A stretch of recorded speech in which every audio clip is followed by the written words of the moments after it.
Então abra a sua Bíblia comigo na carta de Paulo aos Filipenses.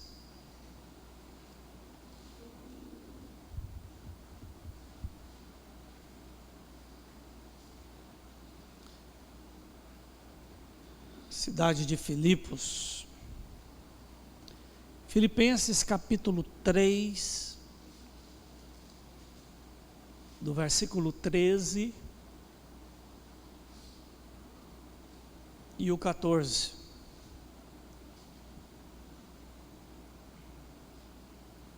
Diz assim: Irmãos,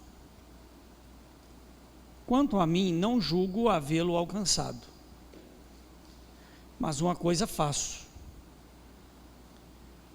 esquecendo-me das coisas que para trás ficam e avançando para as que diante de mim estão, prossigo para o alvo, para o prêmio da soberana vocação de Deus em Cristo Jesus. Amém? Se você ler o contexto, o pretexto, você vai ver Paulo falando das virtudes, da vocação, da paz de estar plenamente consciente do seu lugar em Cristo. E ele diz, não vivendo como se já tivesse alcançado tudo, eu procuro ressignificar todos os acontecimentos da minha vida, finalizando os processos, os acontecimentos, os assuntos, e uma vez concluídos, eu os deixo para trás e sigo na minha jornada, até que eu possa findar a minha carreira, findar a minha guerra, findar a minha luta, findar a minha vida, findar a minha existência, plenamente consciente de que cumpri o meu papel, de que vivi o meu chamado e de que estou me apresentando diante de Deus sem manchas. Essa é uma postura, é uma decisão difícil de ser aplicada, de ser vivida. Não porque o fardo que está sobre nós seja mais pesado do que possamos suportar, mas porque nós vivemos perdidos em nós mesmos. Vivemos perdidos em nossas vocações, vivemos perdidos em nossos propósitos, vivemos perdidos naquilo que rejeitamos, mas que praticamos, naquilo que não queremos, mas que vivemos. E com isso, quanto mais você deixar de tentar mostrar externamente uma realidade que você não vive, mais a sua essência se revelará e mais exposto você se sentirá. Mas não existe outro caminho para nos aproximarmos de Deus que não seja esse. Ou você conclui o seu passado, se resolve com ele, se responsabiliza por ele e segue em frente, ou então o seu passado, atrelado a você como um saco de podridão, uma mala de podridão, exalando um mau cheiro, peso, inconstância, inconveniência existencial, tentará te constranger a não viver uma vida, mas a sobreviver fingindo ter uma vida. E sempre que optamos em fingir uma vida que não temos, uma pessoa que não somos, essa fatura, uma hora, ela chega. E quando ela chega, ela desnuda tudo aquilo que a pessoa tentou esconder por anos, ou por uma vida toda. Lembre-se, ninguém sai dessa vida sem pagar o que deve. Não tem pecado oculto que não será revelado. Então, se humilhar sempre é melhor do que ser humilhado. Entender o que precisa ser feito e fazer, por mais triste, desgastante, pesado, angustiante que seja, e tomar as decisões difíceis que precisam ser tomadas, é o caminho mais rápido para a cura, para o perdão, para a restauração, para a libertação.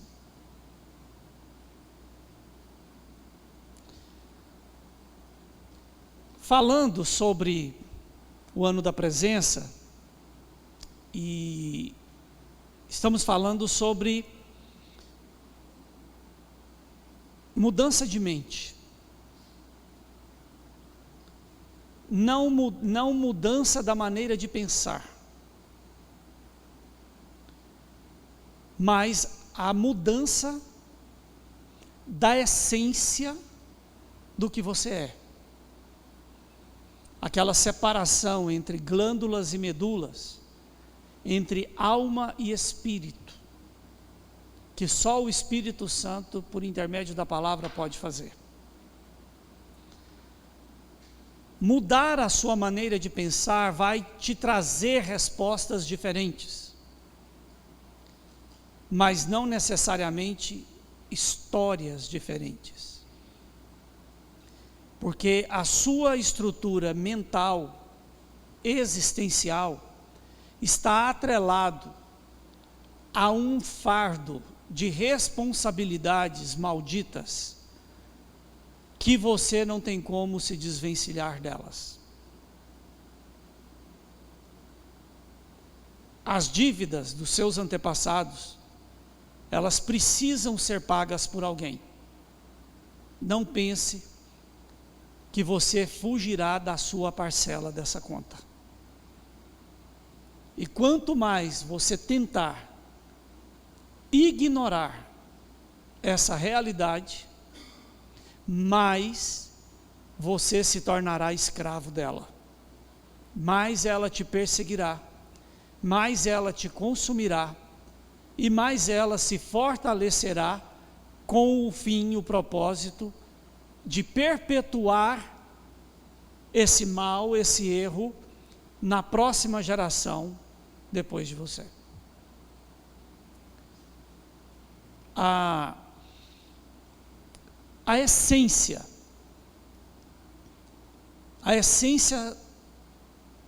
de você como ser humano é a parte imutável do seu ser. É a alma que existe em todos os acontecimentos, sejam bons ou ruins, da sua existência, sem se envolver, sem se corromper, sem tomar partido, sem mudar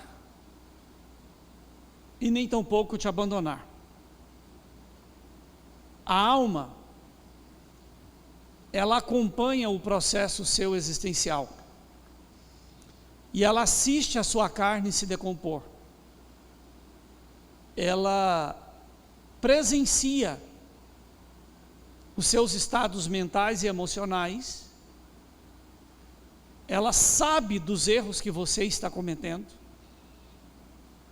ela participa de toda a sua dor, ela participa de tudo aquilo que te define,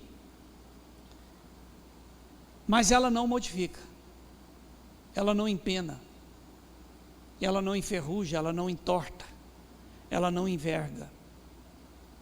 E essa alma, mesmo se mantendo íntegra, ela faz parte de uma estrutura mental que direciona o seu caminho. E essa postura do indivíduo tem o poder de conduzir essa alma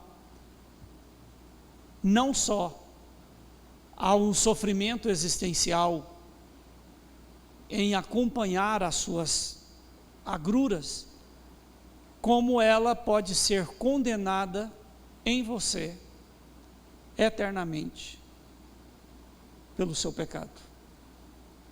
Ela está lá, vendo tudo isso, presenciando tudo isso, e ela não vai te abandonar, mas ela também não vai conseguir te mudar. Desta forma, todo ser vivo sofre mutações, sejam de envelhecimento, de conhecimento, de trauma, de ressignificações, sem deixar que você deixe de ser você mesmo. A sua essência não muda, mesmo com todo o sofrimento, e com todo o desgaste, e com toda a carga emocional que pesa sobre você. E dizermos que passamos pela vida sem essas cargas, sem esses desmoronamentos que vêm, nos soterram e te impede de respirar, de sonhar, e muitos momentos, né, Celina, você fala assim: será que eu vou vencer esse dia? Será que eu vou ter chance de lutar mais uma semana? Será que agora esse problema não é o fim? Será que a solução para mim não é sumir? Porque eu olho e não vejo mais solução? A dor não cessa, o perigo não acaba, a realidade não muda. Todos nós temos um processo desse, mas lá está a sua essência, vendo o seu corpo envelhecer e apodrecer, sem ela se desgastar 1 milímetro sequer. O nosso corpo envelhece e morre com o passar dos anos. Já a essência, para ela o tempo não existe. O passado, o presente, o futuro não interfere naquilo que ela é. Segundo as escolas antigas de sabedoria, existem 2 doenças principais da alma, da essência humana. Sabe quais são? Uma é a loucura.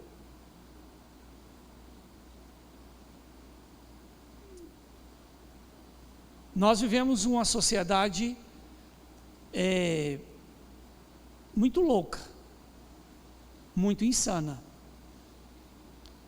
muito disfuncional, muito incapaz. Mas são escravos de outra doença, Mas alguém aqui já teve com uma pessoa louca? Alguém que perdeu o sentido? Alguém que não consegue discernir o que é ilusão e o que é realidade? Estar com um esquizofrênico, pinado mesmo, uma esquizofrênica, em grau irreversível, que os remédios podem até deixar ela sonolenta, pode até deixar ela babando de drogada, mas que não consegue mais mudar a percepção da realidade dela. Você nunca teve? É algo extremamente triste, extremamente destrutivo no que diz respeito à vida humana. Mas tem uma coisa pior do que a loucura, tem uma doença pior do que a loucura. Sabe qual é, Tião? A ignorância. A ausência do conhecimento certo e a defesa daquilo que te destrói é uma vergonha para a essência humana. E aí, uma realidade. Quanto mais você busca informação, busca conhecimento, quando você conclui uma jornada que você fala, nossa, eu precisava desse conhecimento, e aí você conclui ela, Henrique, e você fala assim, adquiri um bom tesouro. De fato é um conhecimento que faz todo sentido e que muda a vida. Sabe qual a conclusão que eu chego toda vez, Sandra? Que eu estou mais ignorante do que eu estava antes. Porque agora os meus olhos se abriram para coisas que eu não faço ideia de como compreendê-las, vivê-las, respondê-las ou apreciá-las. Eu adquiri um conhecimento que me prova que eu estou mais ignorante a cada dia. E que é uma doença que ela me tira as possibilidades de ser uma pessoa melhor. De alcançar, de fato, razão existencial. Outra maneira de ser, e que a maioria vive nela, totalmente entregue, é a acidência. Essência é aquilo que você é e que não muda. Acidência, dentro da filosofia, é aquilo que as circunstâncias fazem você ser.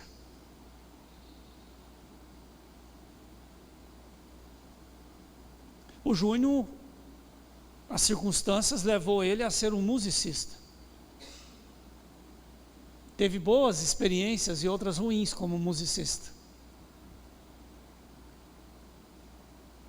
Mas você é de fato um musicista?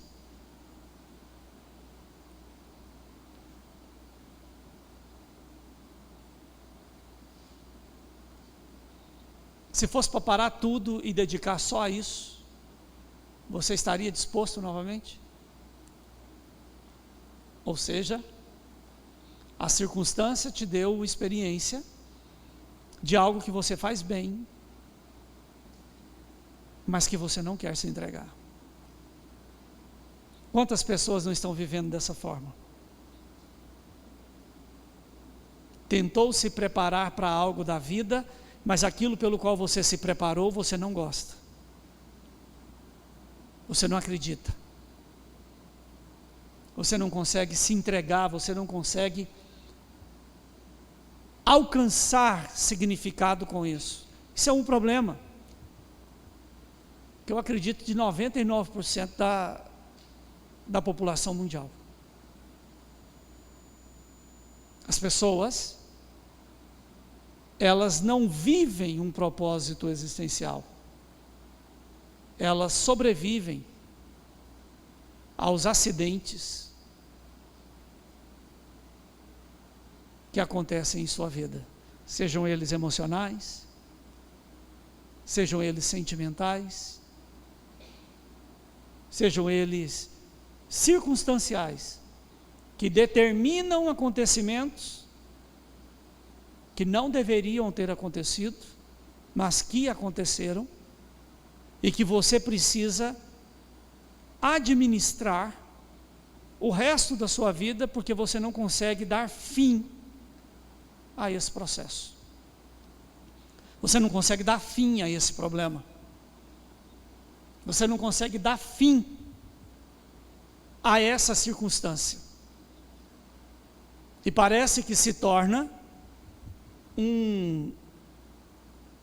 meio que uma cápsula de um Césio 147, que você não pode deixar em qualquer lugar, mas também você não pode levar para todo lugar,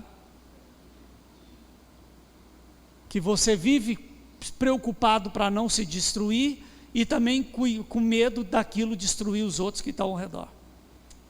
Saiu de você, existe porque aconteceu por meio de você.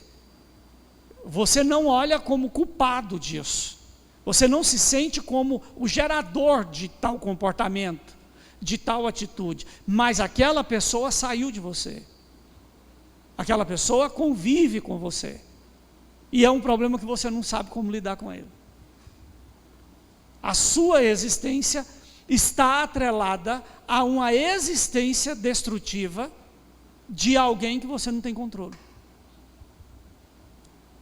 de situações que você não pediu, que você não desejou. Você não pediu para nascer, você não pediu para viver, mas mesmo assim você tem que pagar uma fatura todos os dias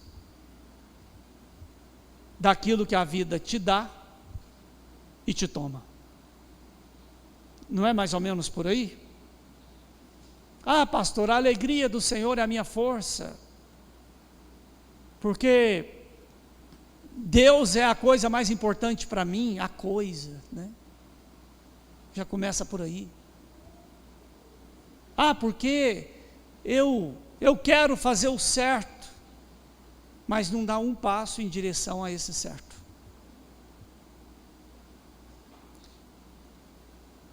Essência versus acidência. A sua mente, ela tem todas as respostas que você precisa, mas hoje ela é, na maioria dos casos, apenas uma prisão cruel, que aprisiona o seu corpo e a sua existência, e a sua alma grita, e Deus fez tudo que era necessário para poder te libertar, mas mesmo assim existem momentos que você fala: Senhor, aonde o Senhor está? Cadê, Senhor? Eu não tenho mais forças, eu não sei mais o que fazer, eu não sei como agir, eu não sei para onde ir, eu não sei o que esperar. Esses são os conflitos que as pessoas querem fugir, e em nome de uma fé que não tem, falar que são problemas superados, quando na verdade não são. Você pode sorrir para mim o quanto você quiser, mas eu sei que a sua essência ainda é um problema para você, não é?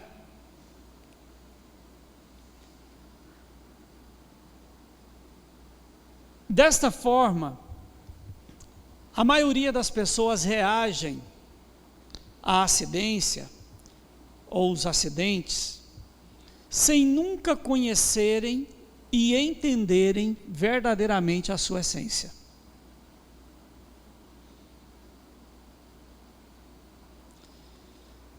Deste modo, as pessoas tentam viver sua vida presente, ignorando os efeitos das escolhas e consequências feitas em sua origem, ou seja, escolhas práticas e as prisões existenciais e espirituais de seus antepassados. Pastor, eu não tenho nada com isso. Tem. Porque esse sangue maldito que corre dentro de você, que alguns são, para alguns ele é universal, para outros é negativo, para outros é positivo. Ele não só mantém esse corpo pecaminoso vivo, como ele tem na base da sua origem a gênese dos seus antepassados. Não pense que você só tem o biotipo, a aparência daqueles que te geraram. Você traz as maldições deles dentro da sua própria natureza. Você pega a aparência, você pega as doenças.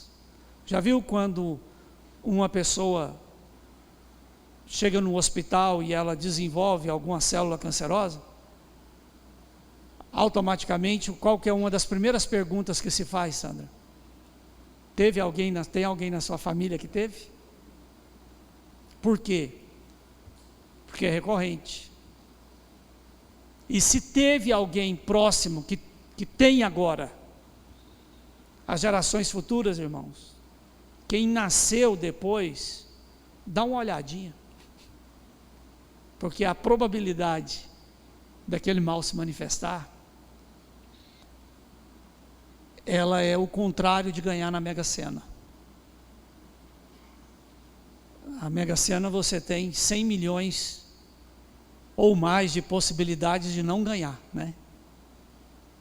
Mas para um problema genético, você tem 100 milhões de chances de ter essa desgraça no seu corpo.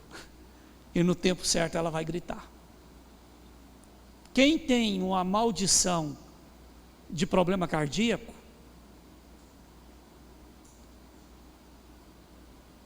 não importa se é Chagas, não importa de onde que vem, em algum momento o problema cardíaco vai berrar, vai gritar. Então, essas essências você não pode ignorar, porque se você fizer de conta que ela não existe, ela não só vai te derrubar na hora adequada, como ela vai atrelar a sua descendência futura a essa maldição. Pode vir um pouco diferente, mas aquele pecado, aquela dor, aquela maldição se repete, geração após geração.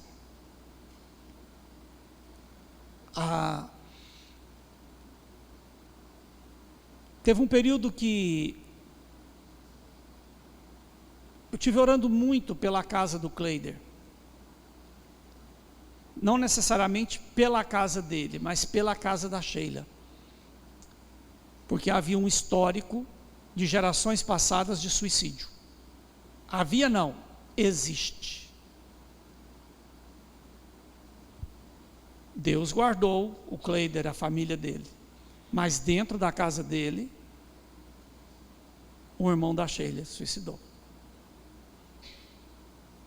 O espírito familiar, a tendência, o comportamento autodestrutivo migra de geração para geração.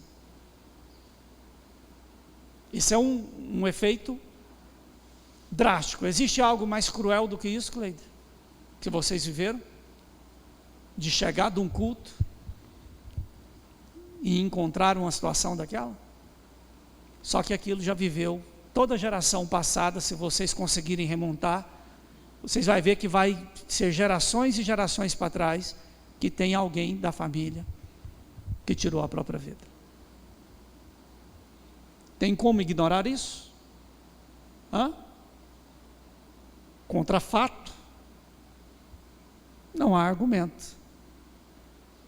Está ali o avô Celino, que já deveria ser bisavô. O Vitor chegou muito atrasado, Vitor. Você tinha que ter chegado uns 15 anos atrás.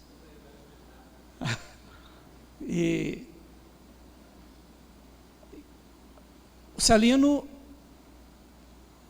os avós dele viveram uma realidade aonde os próprios familiares destruíram a vida dos avós.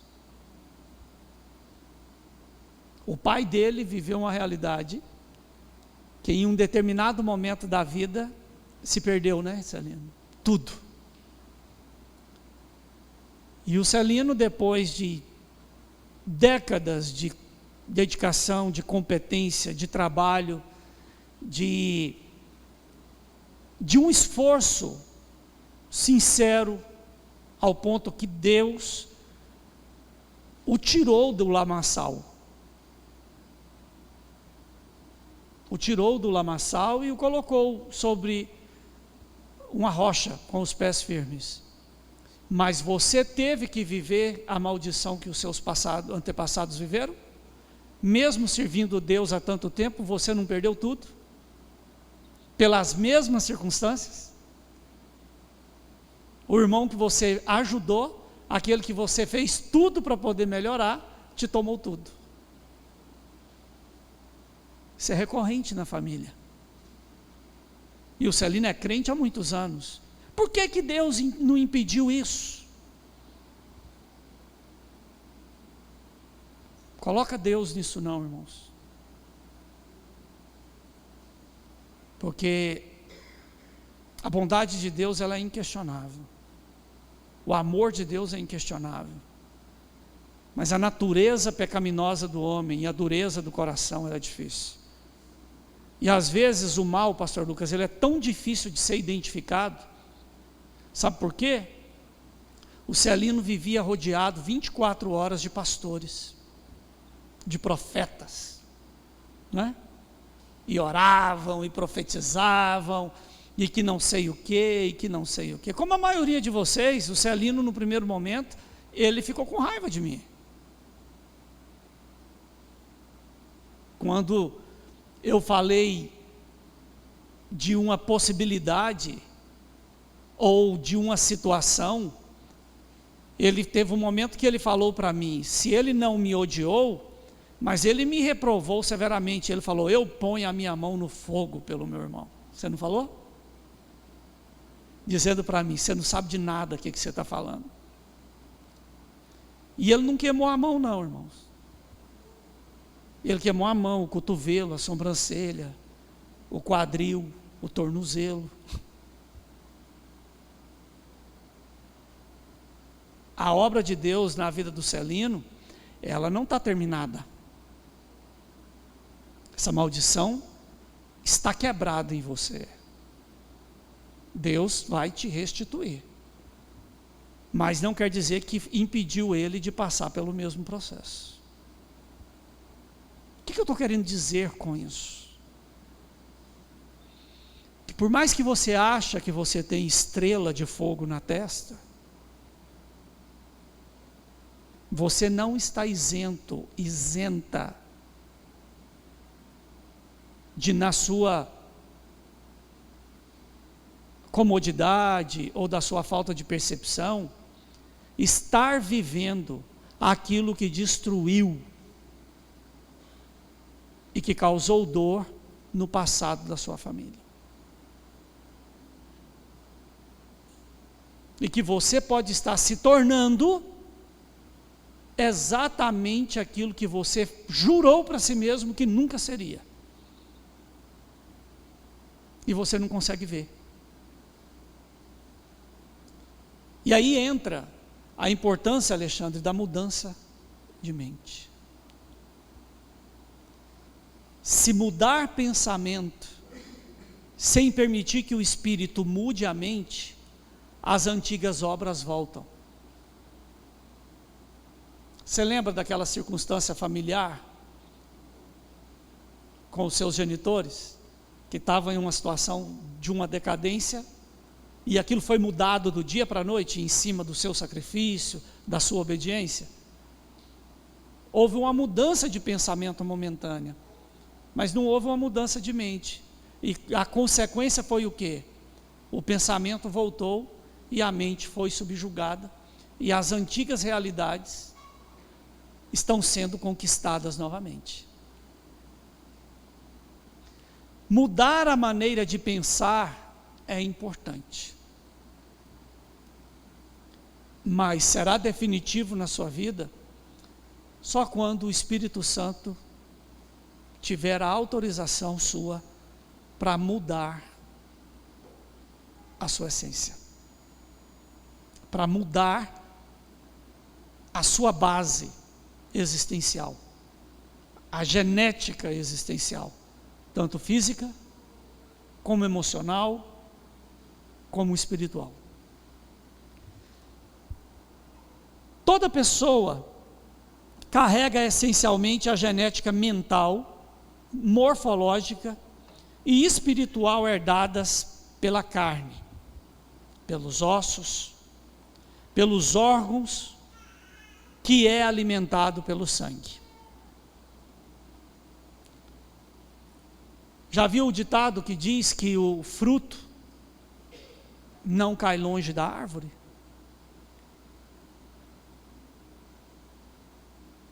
Ele é verdadeiro? Ele se cumpre ou não se cumpre? Por isso que a Bíblia usa muito a expressão fulano, filho de ciclano. Porque o temperamento é igual.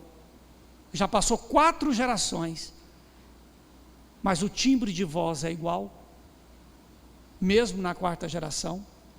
A pessoa que há muitos anos não vê um patriarca, um avô, e ele consegue chegar depois de um certo ponto e encontrar a 3ª geração, e lá tem um menino que já virou homem, ele fala: nossa, mas você está idêntico ao seu avô. Não é isso que as pessoas dizem? Por quê?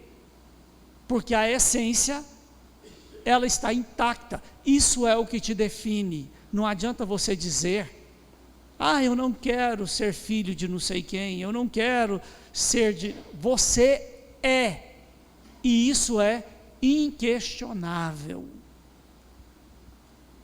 Você vai ter que lidar com os problemas morfológicos. Se o seu antepassado tinha tendência a excesso de gordura, você arrocha, porque senão, cada semestre, terá que comprar uma roupa com um número maior. Ignora isso. Eu decreto, eu desejo. Não é assim. Não vai acontecer. Continua decretando. E você vai ver que esse decreto não vai resolver absolutamente nada. Nada. Olha para trás. Olha com um pouquinho mais de força.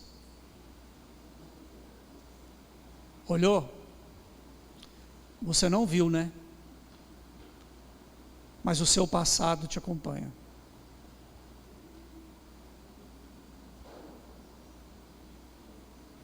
E você carrega nos ombros o peso de uma história de gerações.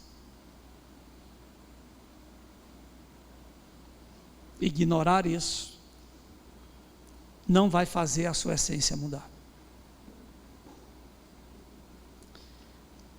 Vigie e peça a Deus em cada situação para que esse mal seja quebrado. Porque senão você vai ver ele se repetir, e repetir, e repetir, e repetir, e repetir, geração após geração.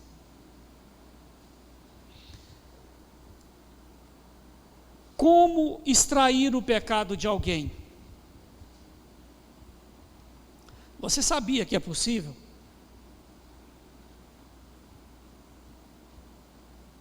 Que tem como fisicamente tirar o pecado de uma pessoa? Sabia ou não? Tem. Drene todo o sangue dela.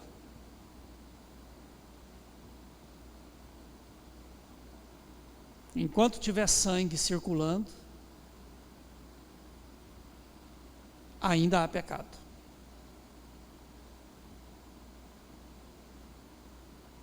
Aí você me diz, pastor, mas se tirar todo o sangue, a pessoa morre. Esse é o salário do pecado. Foi feito para isso. Foi criado exatamente para ser dessa forma. Você pode eliminar o pecado. É só finalizar a vida. Mas se eu morrer em pecado, a eternidade estará em pecado. O plano era e é perfeito. A não ser por aquele que havia de vir. Pelo Alfa e pelo Ômega.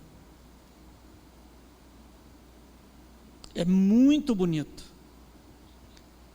quando João chorando e toda a multidão chorando diante dos selos que não podiam ser abertos. Lembram desse texto em Apocalipse? E o anjo que estava com João fala para ele, não chore. O Cordeiro conseguiu, ele tem a autoridade para romper os selos, ele já chegou. E ele adquiriu essa autoridade, derramando o próprio sangue. Isso é sério. A sua essência, ela é pecaminosa. E ela tem todo o terreno, ela tem toda a condição de alimentar os pecados dos seus antepassados e passar para a nova geração sem nenhuma dificuldade. Sem nenhuma dificuldade.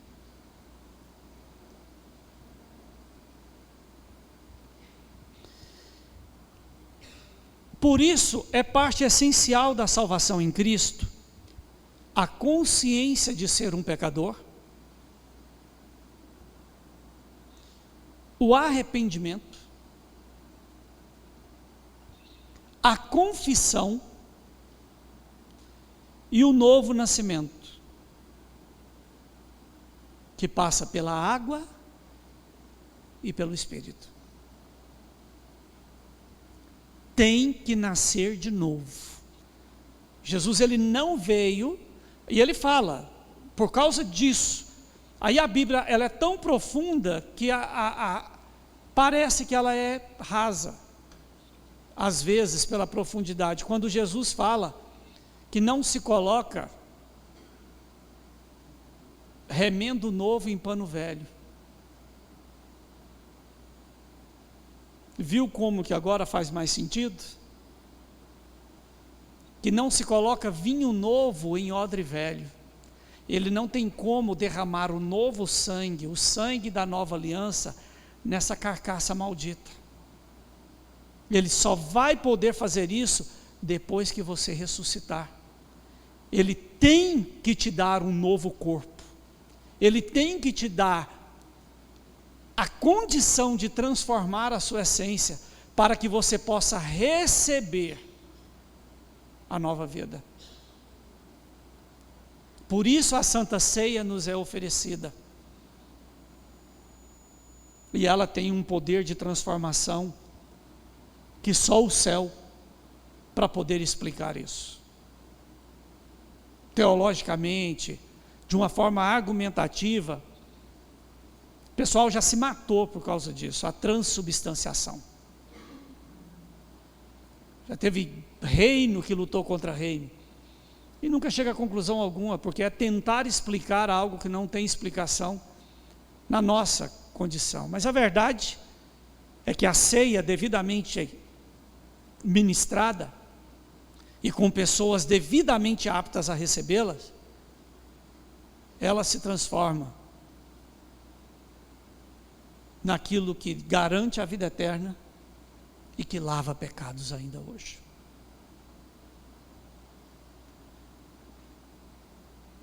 Qual a religião vivida por seus antepassados?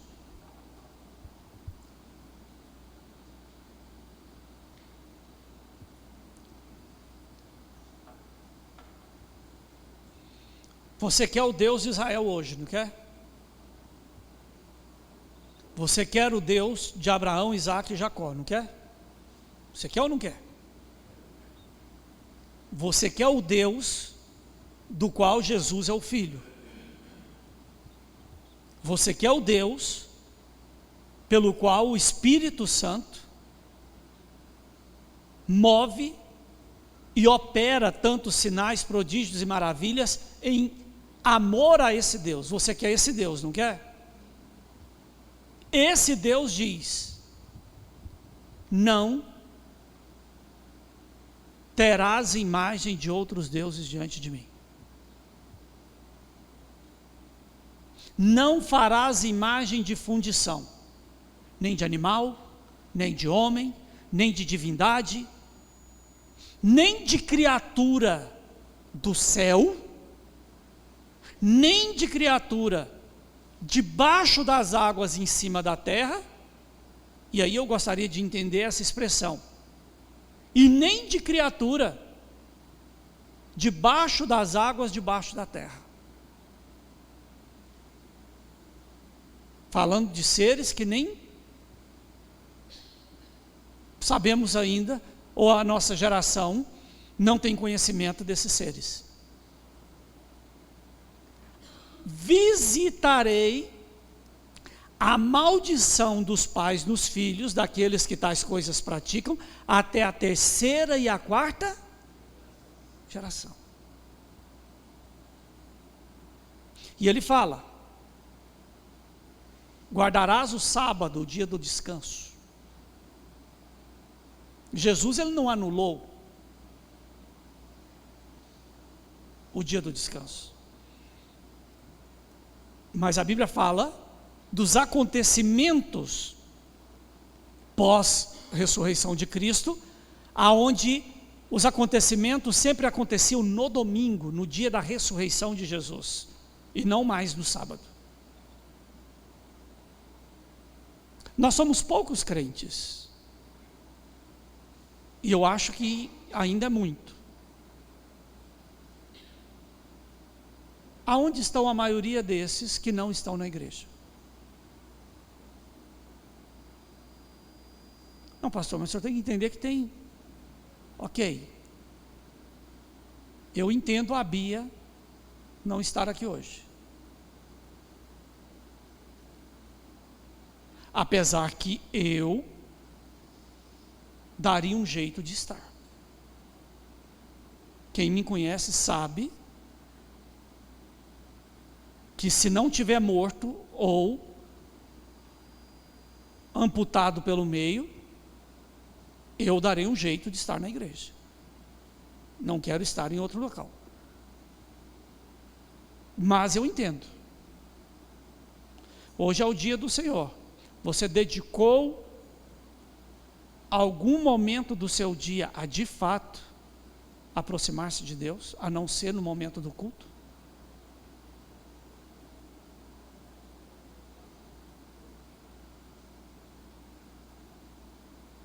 Mas tá bom. Estamos lutando, né, Vera? Um dia de cada vez. Né, Rick? Nós estamos dando nossas pançadas. Mas aí a Bíblia diz: honrarás pai e mãe, para que tenha longos dias sobre a face da terra. Você já desonrou sua mãe e seu pai, Fabrício? Não estou falando de afrontar, mas eu estou falando de comportamentos que os desonraram. Hã? Não? Já gerou, o Fabrício já gerou angústia, Marília?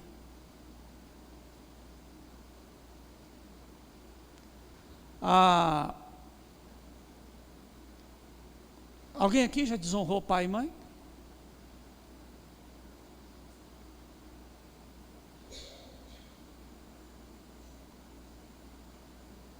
Eu não vou perguntar nada para a Vera agora, Luana.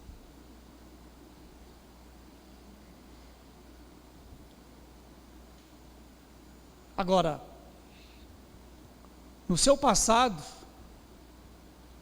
existem acontecimentos nos seus familiares que é de partir o coração, eu tenho certeza. E essa essência vem de geração em geração. Você não sabe. Mas esse desgosto habita você. Essa dor habita você. Aquele vício que o genitor tinha lá atrás, do alcoolismo, da prostituição, do vício em jogo, do perdularismo em alguma coisa, ou da depravação moral, esse gene grita dentro de você, e se você não tiver cuidado, ele vai manifestar em alguém. Aquele espírito de violência, de covardia, que lá no passado alguém praticou isso, e causou dano injustamente a outros, isso está dentro de você, esperando uma oportunidade para manifestar. Se você passar desapercebido por ele, não se entregar a isso, mas a sua descendência futura tem esse gene, e você tem que vigiar. Eu conheço as minhas fraquezas, e eu me policio 24 horas por dia, e eu já entendi que as minhas fraquezas que eu herdei, eu passei elas para os meus filhos. E eu vivo vigiando eles nessas fraquezas e tentando prepará-los e alertá-los para isso.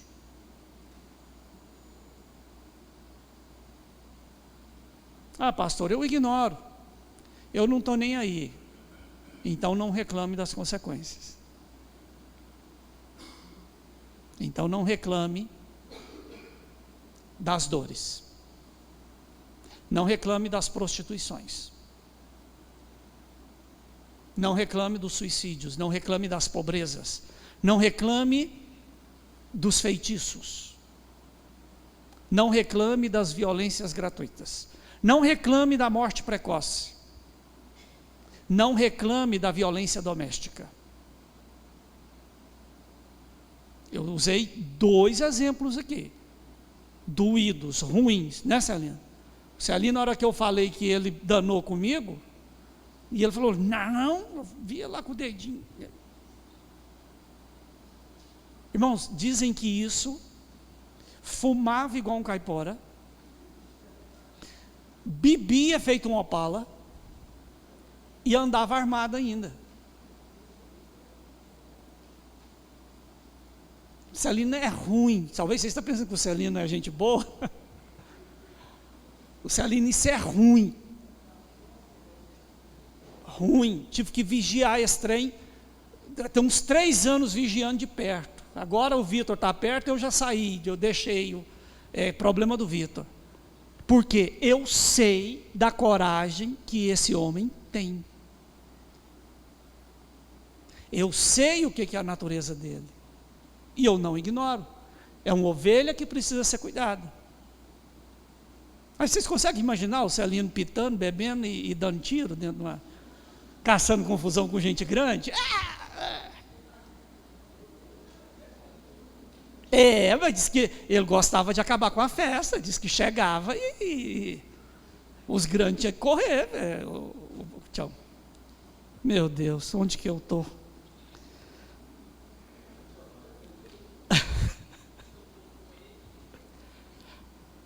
Qual a religião vivida por seus antepassados? Aí você tinha lá aquele bisavô, aquele avô, que dominava o livro da capa preta de São Cipriano,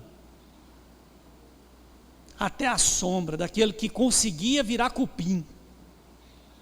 Não é que ele virava cupim, mas ele se ocultava diante dos olhos. Ah, pastor, isso não existe. Não existe corpo fechado. Camarada ia lá, fazia um feitiço numa caixa de bala e guardava ela durante 20 anos. 20 anos uma caixa de bala guardada. A tendência dessas balas é o quê? É criar umidade e quando você for tirar, lenca tudo. O cara guardava esperando o dia da peleja. E o dia que a peleja vinha, ele atirava com as 20 balas e não lencava nenhuma. Está cheio de histórias. Não dá para ignorar a história, dá? E você é descendente dele.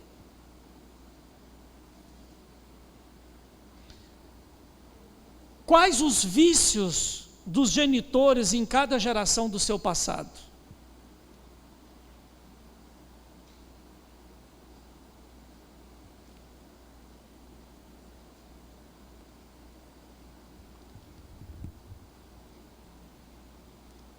Qual a condição social dos seus antepassados? A avó sofreu a vida inteira com o vô cachaceiro. A mãe que viu o pai fazer o que fazia com a mãe, disse: eu nunca vou me envolver com um homem cachaceiro. Aí ela se apaixona pelo Zé Rulinha, famoso pé inchado, que vive bêbado. Eu vou mudar ele. Vai, né? Você vai mudar ele de casa, porque o problema vai continuar. Aí já estava a segunda geração. Aí a neta, que viu tudo que a avó sofreu e que vê tudo que a mãe passa, ela fala assim: eu nunca vou me envolver com um homem cachaceiro.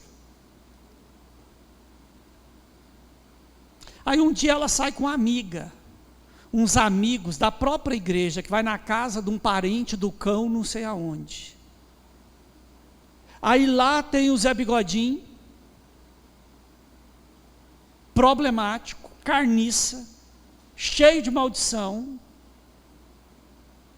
mas algo dentro dela grita e fala: é o amor da minha vida, meu amor. Fala igual o paraense: é meu amor. E está lá a terceira geração que diz que não ia viver aquilo, lavando vomitado de cachaceiro de madrugada,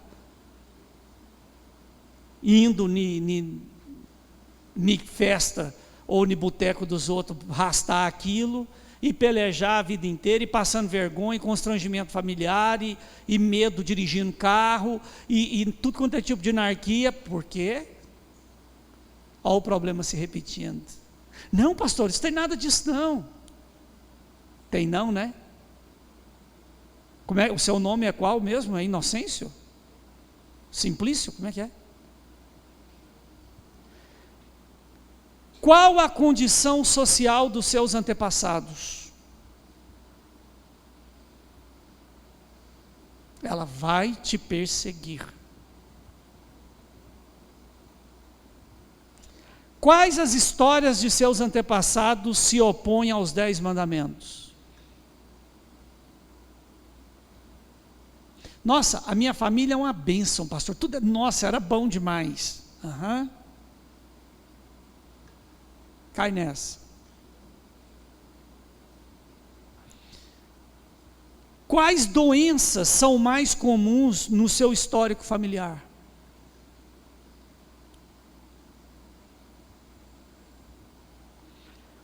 Que tipo de morte é mais recorrente na sua história familiar?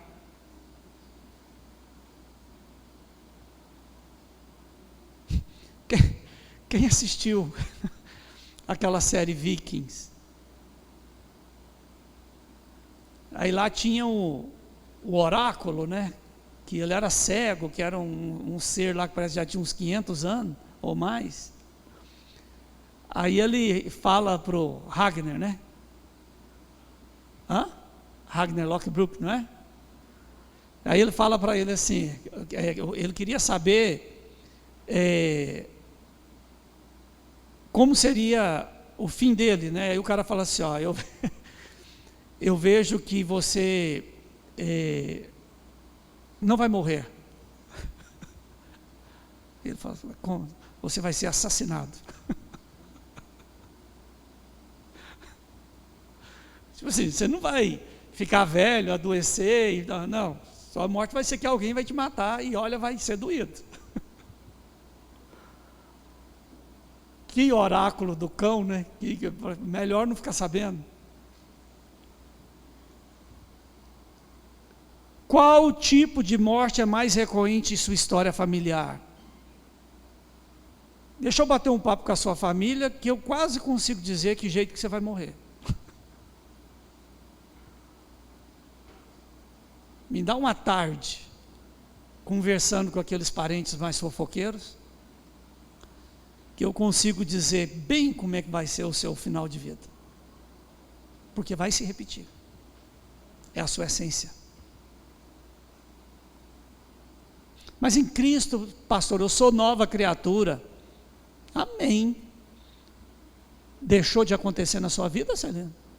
Mesmo sendo crente?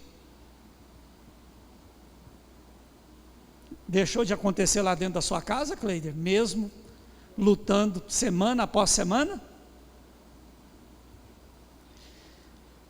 Quais acontecimentos são recorrentes na condição moral, emocional e sentimental da sua família?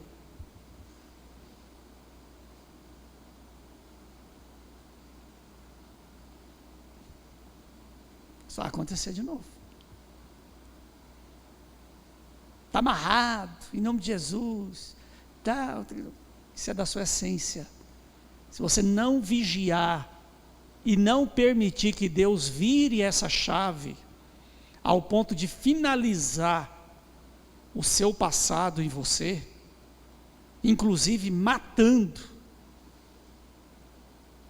parte da sua memória genética, o seu futuro será igual. Talvez você vai lutar com unhas e dentes, mas talvez seus filhos não vão conseguir lutar contra o pecado que destruiu a sua família em um determinado momento. Esse tempo conversando com um pastor, e ele me dizia, e ele estava falando sobre a filha, uma das filhas. E ele falava assim, pastor, eu nunca imaginei que isso ia acontecer na minha casa, mas igual as minhas irmãs fizeram, a minha filha se tornou. E eu até sei quando é que ela vai mudar o comportamento, quando ela vai parar de fazer o que está fazendo. Quando inteirar tal idade, porque elas, quando inteiraram tal idade, mudaram de comportamento. Só que aí o estrago já estava feito. Olha que consciência doída, não é?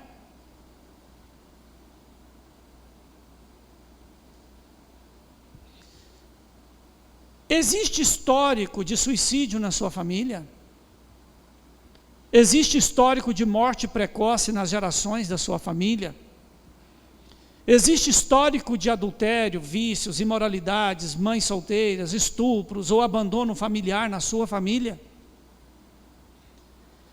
Histórias familiares são correntes que prendem o presente e o futuro às maldições da sua essência pessoal.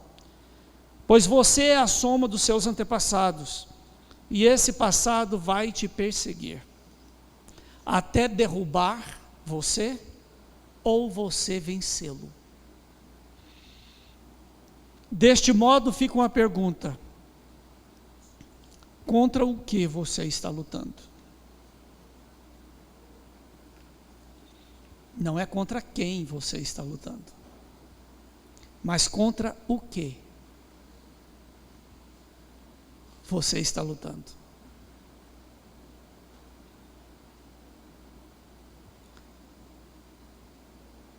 Se você não tiver essa consciência, e hoje é consciência da sua essência familiar e o seu histórico de maldições herdadas. Olha que título mais feio para uma pregação. Mas assim, tão real quanto essa água que eu estou bebendo,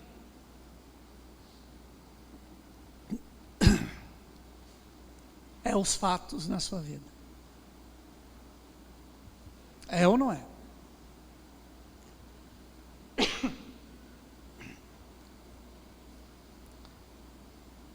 No final do ano da presença, eu espero que essa realidade tenha sido mudada definitivamente. Para isso nós estamos orando. Você crê? Mas para que haja uma mudança é necessário ter uma consciência. Mesmo que não seja tão romântico quanto você gostaria que fosse. Nossa, pastor, minha avó era uma princesa.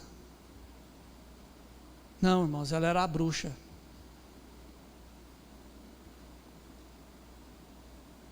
Ela era a bruxa que acabou com a vida de muita gente e que talvez é a causa de muitas das dores que você vive.